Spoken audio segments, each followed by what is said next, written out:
봉독해 드리겠습니다. 오순절 딸이 이미 이르매 그들이 다 같이 한 곳에 모였더니 호련히 하늘로부터 급하고 강한 바람 같은 소리가 있어 그들이 앉은 온 집에 가득하며 마치 불의 혀처럼 갈라지는 것들이 그들에게 보여 각 사람 위에 하나씩 임하여 있더니 그들이 다 성령의 충만함을 받고 성령이 말하게 하심을 따라 다른 언어들로 말하기를 시작하니라. 그때 경건한 유대인들이 천하 각국으로부터 와서 예루살렘에 머물러 있더니 이 소리가 나매 큰 무리가 모여 각각 자기의 방언으로 제자들이 말하는 것을 듣고 소동하여 다 놀라 신기하게 여겨 이르되 보라, 이 말하는 사람들이 다 갈릴리 사람이 아니냐. 우리 각 사람이 난 곳 방언으로 듣게 되는 것이 어찌 됨이냐. 우리는 바레인과 메레인과 엘람인과 또 메소보다미아, 유대와 갑바도기아와 본도와 아시아, 부르기아와 밤빌리아, 애국과 및 구레네에 가까운 리디아, 여러 지방에 사는 사람들과 로마로부터 온 나그네, 곧 유대인과 유대교에 들어온 사람들과 그레데인과 아라비아인들이라. 우리가 다 우리 각 언어로 하나님의 큰 일을 말함을 듣는도다 하고 다 놀라며 당황하여 서로 이르되 이 어찌된 일이냐 하며 또 어떤 이들은 조롱하여 이르되 그들이 세술에 취하였다 하더라. 베드로가 11 사도와 함께 서서 소리를 높여 이르되 유대인들과 예루살렘에 사는 모든 사람들아, 이 일을 너희로 알게 할 것이니 내 말에 귀를 기울이라. 때가 제3시니 너희 생각과 같이 이 사람들이 취한 것이 아니라 이는 곧 선지자 요엘을 통하여 말씀하신 것이니 일러스되 하나님이 말씀하시기를 말세 내가 내 영을 모든 육체에 부어주리니 너희의 자녀들은 예언할 것이요 너희의 젊은이들은 환상을 보고 너희의 늙은이들은 꿈을 꾸리라. 그때 내가 내 영을 내 남종과 여종들에게 부어주리니 그들이 예언할 것이요 또 내가 위로 하늘에서는 기사를 아래로 땅에서는 징조를 베풀리니 곧 피와 불과 연기로다. 주의 크고 영화로운 날이 이르기 전에 해가 변하여 어두워지고 달이 변하여 피가 되리라. 누구든지 주의 이름을 부르는 자는 구원을 받으리라 하였느니라. 아멘. 할렐루야. 오늘 본문 말씀은요, 오순절 성령 강림 사건 그 자체의 내용을 다루고 있죠. 지난주에는 우리가 성령 강림 직전에 어떤 상황이었고 또 어떤 때에 성령이 임하셨는지를 우리가 살펴봤어요. 오늘은 성령 강림의 본래 사건을 다루고 있는 내용입니다. 어떤 목사님이 이야기를 하는데요. 설교할 때 교인들 한 명이 하품을 한 번 하면 목사님 수명이 3일은 줄어든대요. 네. 근데 대놓고 주무시는 분들이 계시면 아마 3년은 줄어들지 않을까 싶죠. 해남에 있을 때 봄 되면요 새벽부터 날이 밝으면 방송을 시작해요. 4시 반부터 마을 방송이 나와요. 해가 이제 그때면 밝거든요. 그때부터 일하기 시작하시는 거예요. 이분들은 날만 밝으면 바로 일어나서 몇 시든 상관이 없어요. 그리고 이제 주일 예배 때 또 특히 수요 예배 저녁 예배 드리면은 너무너무 피곤들 하시니까 그냥 이렇게 고개 숙이고 눈만 감고 계시면 모르겠는데 뒤로 넘어지시는 분들이 계세요. 저도 깜짝깜짝 놀래요. 이제 위태위태하다. 옆에 앉으신 분들이 툭툭 쳐서 깨우기도 하고 그런 모습도 많이 봤었는데요. 그래요. 바보의 벽이라는 책을 옛날에 20대에 사서 읽었던 기억이 있습니다. 아무리 세계적 석학이고 유명한 대학 교수님이 강의실에 앉아있는다 하더라도요, 귀를 막고 있는 사람에게는 그 귀한 강의 시간을 통해서 아무런 배움도 깨달음도 가질 수 없다는 거죠. 그게 바로 바보의 벽이에요. 자, 우리 수학 잘하는 대학생 우리가 헤아릴 수 있는 제일 큰 수를 수학에서는 몇 정도 얘기하죠? 무한대 말고 제일 큰 단위 해, 조, 도리열. 그렇죠. 근데 그 큰 숫자에다 상상도 할 수 없는 우리 개념으로만 상상할 수 있는 그 큰 숫자에다가 곱하기 0을 하면 몇이 돼요? 영. 0이 되죠. 마찬가지예요. 강단에서 목사님이 아무리 좋은 설교를 하고 성경 말씀에 옛부터 많은 지혜를 추구하는 사람들과 왕들이 이 말씀을 듣고자 하여도 듣지 못하였던 귀한 그런 말씀을 전한다 하더라도 곱하기 0을 해버리면 어떻게 돼요? 아무것도 남아있지가 않다는 것을 기억하시기 바랍니다. 그 책에서 강조하는 게 바로 바보의 벽이라는 게 바로 그거예요. 이와 반면에 메모를 습관화하는 사람들이 있어요. 메모에 대한 여러 가지 책들을 작년 초에 막 사다가 읽은 적이 있는데요. 이 사람들은요, 메모를 그냥 하는 게 아니에요. 그냥 편집증적으로 메모하고 끝나는 게 아니라 자기가 보고 느낀 것들을 메모장에다가 다 적으면서 적는 것도 원칙이 있어요. 그냥 무조건 적어놓고 끝나는 게 아니에요. 보고 느낀 것, 그것을 짧은 제목으로 만들고 그 다음에 내용을 사실적으로 서술하고 그것을 통해서 느낀 점을 정리하고 내 삶에 어떻게 적용할 것인가 하는 원칙을 가지고서 이렇게 메모를 꾸준히 하는 사람들이 있어요. 이런 사람들은요, 블로그나 유튜브 같은 데에서 글을 쓰잖아요. 인터넷에서 자기의 글을 쓰면은 사람들이 그 글을 참고하고 읽어서 많이 그 글을 쓰고 다른 데다가 붙여넣기도 하고 많은 사람들이 그 글을 읽고 또 추천도 하고 그래서 이 홈페이지를 사람들이 많이 보게 되는 그러한 좋은 글을 쓸 수 있는 그러한 능력이 생긴다는 거예요. 자, 우리는 대부분 여러분 휴대폰으로 또 컴퓨터로 어때요? 컨텐츠 남들이 만든 것들을 소비하는 사람들이죠. 내 컨텐츠 올리는 사람, 내가 만든 컨텐츠 올리는 사람이 있어요? 준영이는 동영상을 올리기도 하나요? 어디예요? 자, 목사님 설교가 올라가요. 목사님 설교가 올라가죠. 지금도 찍고 있지요. 그래요. 대부분 우리가 이 많은 컨텐츠의 소비자로만 살아가고 있는데요. 내 삶을 규정하는 거는요, 내가 무엇을 소비하느냐가 아니라는 거예요. 내가 어떤 차를 타고, 내가 어떤 집에 살고, 내가 어떤 음식을 먹고, 그게 나를 규정하는 게 아니라 나라는 사람을 규정하는 거는요, 내가 무엇을 만들어내는가가 나라는 존재를 규정하는 거라고 해요. 여러분, 나는 지금 무엇을 만들면서 살고 있나 한번 생각해 보실래요? 무엇을 쓰고 소비하고 있나가 아니라 내가 만들어내고 있는 것은 무엇인가 한번 생각해 볼 수 있기를 바라요.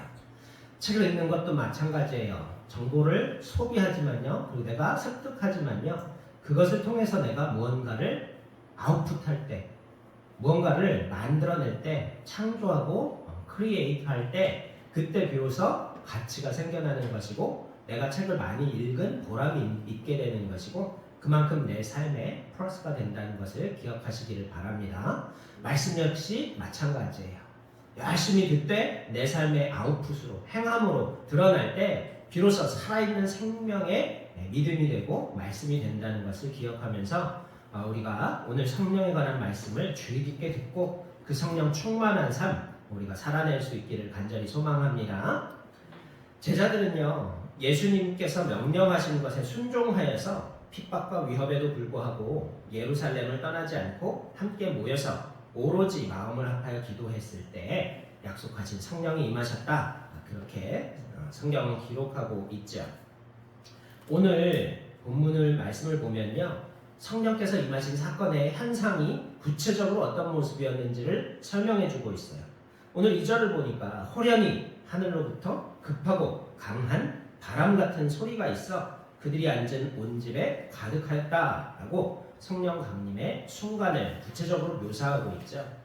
여기서 호련이라는 단어의 뜻을 아세요?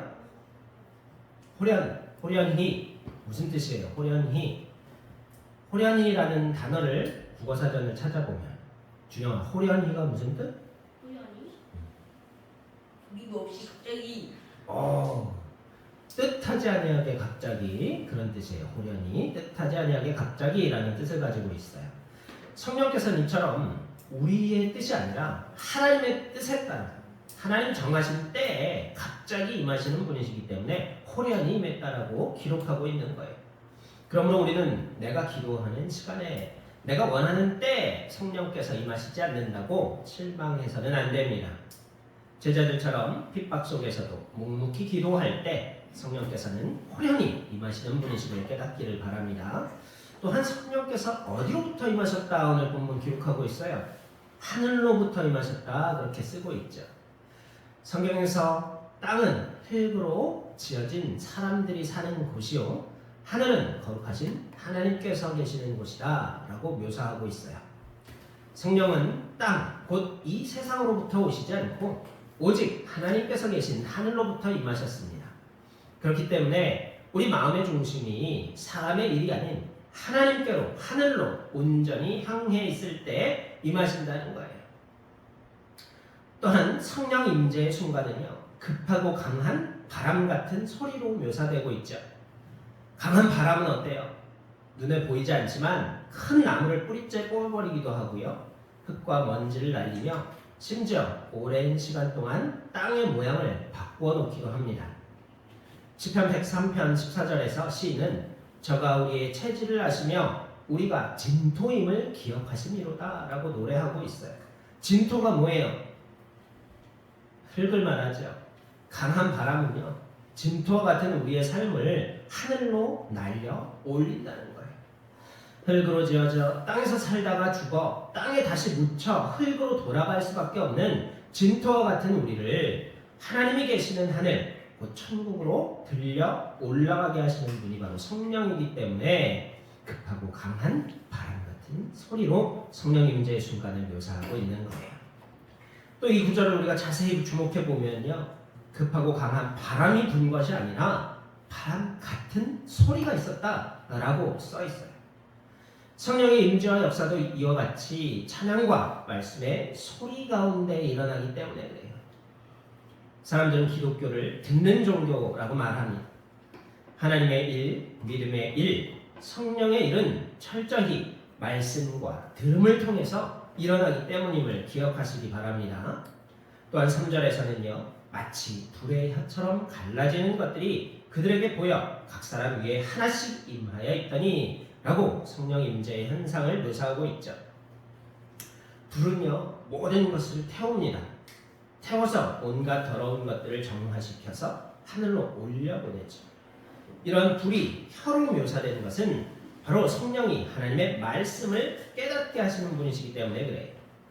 요한복음 14장 26절 말씀을 보면 예수님께서 보혜사 곧 아버지께서 내 이름으로 보내실 성령 그가 너희에게 모든 것을 가르치시고 내가 너희에게 말한 모든 것을 생각나게 하리라고 가르쳐주시고 계십니다. 예수님의 복음 곧 죄사함과 구원, 부활의 메시지는 우리의 삶과 죄악을 손들째 불태워 정결케 하시는 분이시라는 뜻이에요. 그것이 곧 성령이시며 불의 혀 같은 하나님의 말씀이기 때문에 이렇게 묘사하고 있습니다. 또 4절 말씀을 보면 모여있던 사람들이 이러한 성령의 충만함을 받고 성령이 말하게 하심을 따라 각각 다른 언어들로 말하기 시작했다라고 쓰여 있어요. 성령께서 사람들에게 임하신 후에 가장 먼저 하신 일이 바로 뭐예요? 성령 받은 사람들이 다른 언어로 말하게 하셨어요.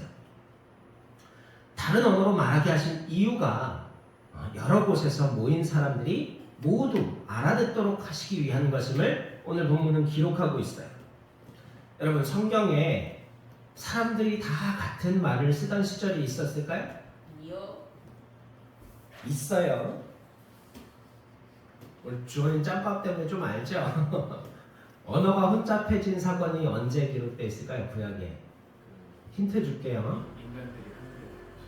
오 정답. 역시 짬밥이 있어요. 우리 주원이. 성경 말씀. 그러니까 네 속에 들어있는 성경 말씀이 엄청 많아요. 이제 싹 트기만 하면 돼요. 바벨탑 사건이죠. 사람들이 어떻게 해요? 높이 건축 기술이 발달하고 구음이 하나, 온 땅의 사람들이 구음이 하나였다는 것. 언어가 다 같은 언어를 사용했대요. 지금 막 미국인들이 영어하면 무슨 말인지 못 알아듣는 그런 시대가 아니었다는 거예요. 수많은 사람들이 다 같은 언어를 사용했기 때문에 그들이 힘을 모아서 건축을 하기 시작하면 상상도 못할 건물을 크게 높이 지을 수 있는 그런 시대였다는 거예요. 근데 그 시대는요, 한번 노아의 홍수 사건으로 말미암아서 한번 멸망 이후에 남은 사람들이었다는 거예요. 홍수 사건을 기억하고 있었던 사람들이에요. 근데 이 사람들이 뭐라 그러면서 바벨탑을 짓기 시작해요. 우리가 건물을 높이 지어서 하늘 꼭대기까지 닿게 하고 우리의 영광을 온 천하에 드러내고 땅에서 흩어짐을 면하자 그랬어요. 홍수를 통해서 심판받았던 것을 기억하고 있어요. 탑을 높이 지으면 어때요? 홍수가 불어나도 저 높이까지는 못 올라오겠지라는 생각을 갖고 있었다.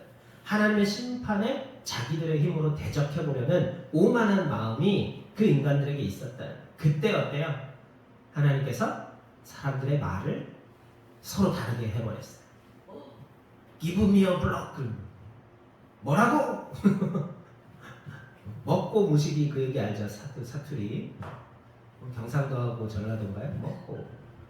먹고 무식이. 먹고가 무슨 말이냐는 뜻이죠. 무식이 먹고 무식이가 무슨 말이냐. 먹고 무식이. 무식이 먹고 계속 싸웠다는 거예요. 하루 종일. 그렇게 말이 달라져 버리니까 착착 진행되어서 높이 쌓아가던 바벨탑을 짓다가 사람들이 서로 말이 달라지니까 싸우기 시작해갖고 흩어져 버렸어요. 그런데 그때 하나님께서 흩어놓으셨던 말이 언어가 성령 강림을 통해서 어때요? 다시 합쳐져 버렸어요. 다 방언을 말하는데 각자의 지역의 언어를 듣는 사람들, 그리고 모르는 말인데 다 알아들어지는 거예요. 여기 막 십수개국에서 사람들이 모였는데 목사님 설교 번역도 없이 동시 통역도 없는데 다 알아들어 버리면 얼마나 신기하겠어요. 그 사건이 생긴 거예요. 왜? 하나님의 언어를 혼잡케 하신 이유는 뭐였어요? 하나님의 심판에 대적한, 하나님의 뜻에 순종치 아니한 오만한 인간들 심판하시기 위해서 말을 바꾸셨지만, 성령이 내리심으로 말미암아 이제는 온 세상의 다른 사람들이 하나님 뜻 아래서 하나 되어 모여서 하나님의 뜻을 순종하고 하나님의 말씀을 전파하는 그러한 일을, 하나님의 뜻에 합당한 일을 할 때 하나님께서 언어의 통일 사건을 다시 주신 거예요. 성령의 역사하심이 이런 깊은 뜻이 있다. 근데 우리가 생각해 봐야 될 게 있어요. 구약 성경이 쓰여진 시기와 신약 성경이 쓰여진 시기가 얼마나 많은 차이가 있는지 알아요? 1500년. 응? 500년 정도? 1500년. 그렇죠. BC 2000년부터 예수님 시대에 AD 몇 년 막 그러니까요. 진짜 1000년이 넘는 시간 텀이 있었어요. 그런데 그 사건들이 신약 성경 쓴 사람들이 구약 성경 참고해 갖고서 이렇게 쓴 게 아니에요. 하나님의 뜻하시고 계획하신 그 모든 일들이 시간을 초월하신 하나님의 지혜로 쓰여졌기 때문에 이러한 말씀의 비밀들이 가능한 거예요. 세계 역사에 그런 책은 없어요. 이렇게 오랜 기간 쓰여진 책 중에 이렇게 정교하게 얽혀져 있는, 이렇게 정교하게 구약 성경이 신약 성경을 설명하는 그러한 단서가 되는 그런 책은 없다는 거예요. 사람의 지혜로 쓴 책은 없다는 거예요. 그래서 성경 말씀이 하나님께서 영감을 주셨고 하나님께서 쓰셨다라고 우리가 믿을 수 있다는 거죠. 이렇게 성령 강림 때에 일어난 언어의 통합 사건이 바로 성령께서 하나님의 뜻에 순종케 하시는 역할을 우리가 감당해야 하는 그 능력을 주시는 분이시라는 것을 가르쳐 주시고 있습니다. 우리가 이렇게 성령 강림의 사건들을 통해서 하나님께서 우리에게 어떤 영향을 끼치시기 원하시고 성령을 통하여 우리에게 어떤 일을 하게 하시는지를 깨닫기를 소망해요. 이렇게, 그런데 내용이 뭐였어요? 신기한 언어, 방언으로 온 지역에서 온 다른 이방인들이 다 알아들을 수 있도록 무슨 일을 얘기했다고 오늘 본문이 기록되어 있을까요?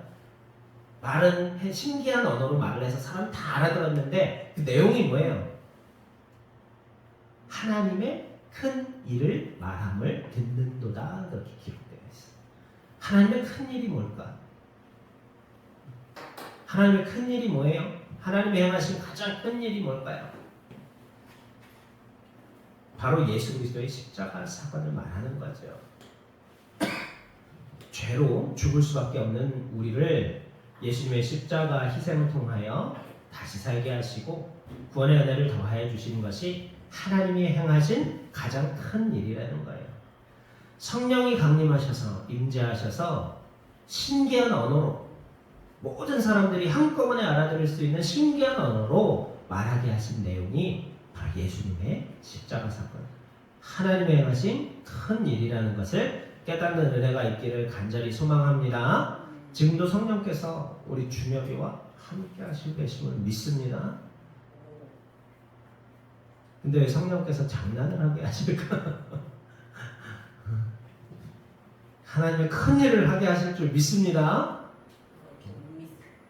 성령의 역사하심은 바로 이처럼 하나님의 큰 일을, 하나님의 사랑을, 예수 그리스도의 십자가와 부활을 증거하고 전하는 일임을 깨닫기를 간절히 소망합니다. 그렇게 우리가 성령 충만함을 받아서 주님의 사랑을, 그리고 그 놀라운 구원의 은혜를, 부활하신 예수 그리스도를 사람들에게 전파할 수 있기를 간절히 소망합니다. 자, 우리가 영혼을 소중히 여길 수 있어야 돼요. 그 열정을 가질 수 있어요. 하나님이 내게 주신 구원이 정말로 감사하다면요, 내 주변에 죽어가는 사람들을 향한 열정 또한 그만큼 커야 한다는 것. 새벽 예배 시간에 우리 교회를 어떻게 하면 부흥시킬 수 있을까 기도하고 묵상하던 가운데 영혼을 향한 간절함이 있어야 하지 않을까, 그런 생각을 했어요. 아버지가 소방관이라서 화재 현장에서 사람을 구하고 목숨을 대신 잃는 그런 일이 있었는데요.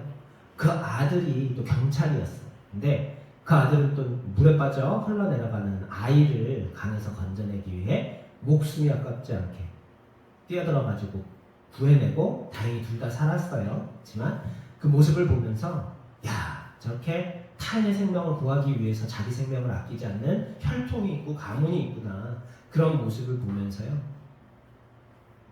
하나님께서 내게 주신 생명의 은혜, 예수님의 십자가 보혈로 주신 구원의 은혜가 진정으로 감사하다면요, 우리도 죽어가는 생명들, 예수님을 만나지 못하고 믿지 못해서 죽어가는 생명들을 향한 그러한 뜨거운 열정, 내게 주신 하나님의 모든 은혜를 다 사용하여서 그 생명들을 구원하고자 하는 뜨거운 열정이 있어야 한다는 사실을 다시 한번 깊이 묵상했어요. 성령께서 우리에게 사랑의 마음도 주시기를 소망합니다. 또 복음을 전파하려는 열정도 허락해 주시기를 바랍니다.